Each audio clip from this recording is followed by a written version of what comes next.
చాలా emotional moment ఇది మనందరికీ కూడా.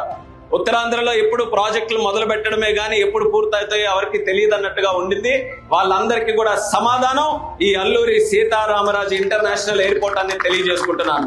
చంద్రబాబు నాయుడు గారు మాకు ఒక ఛాలెంజ్ ఇచ్చారు. ఎప్పటికల్లా పూర్తి చేస్తారని మొదటి నెలలోనే ఇక్కడ రివ్యూ మీటింగ్ పెడితే డిసెంబర్ 26కి ఇది కంప్లీట్ చేయాలని ఉంది సార్ అని చెప్తే, డిసెంబర్కి కాదు ఉత్తరాంధ్ర అభివృద్ధి చెందడానికి ఇది ప్రధాన కారణం కాబోతుంది కాబట్టి 6 నెలల ముందే దీన్ని పూర్తి చేయాలని ఆ రోజు చెప్పారు.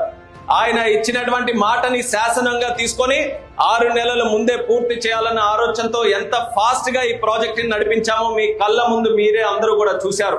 ఈ యొక్క టెస్ట్ ఫ్లైట్ ల్యాండ్ అయిందనంటే దీనికి సంకేతం ఏంటంటే కీలకమైనటువంటి ఎయిర్పోర్ట్ కి సంబంధించి కీలకమైనటువంటి అంశాలు ఏవైతే ఉన్నాయో అవన్నీ కూడా పూర్తి చేసుకున్నామని. టెస్ట్ ఫ్లైట్ ల్యాండ్ అవ్వాలంటే చాలా 1,00,000 అవన్నీ చెక్ లిస్టులు అన్ని కూడా టిక్కులు పెట్టుకోవాలి.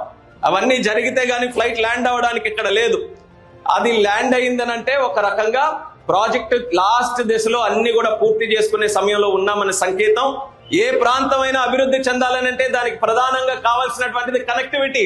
ఇక్కడ నుంచి మనం ఎక్కడికైనా ట్రావెల్ చేయగలగాలి. ప్రపంచంలో ఉన్న ఏ వ్యక్తి అయినా సరే అక్కడ నుంచి మన ప్రాంతానికి రాగలగాలి. ఆ కనెక్టివిటీ ఇవ్వడానికి ఇది ప్రధానమైనటువంటి కేంద్రం.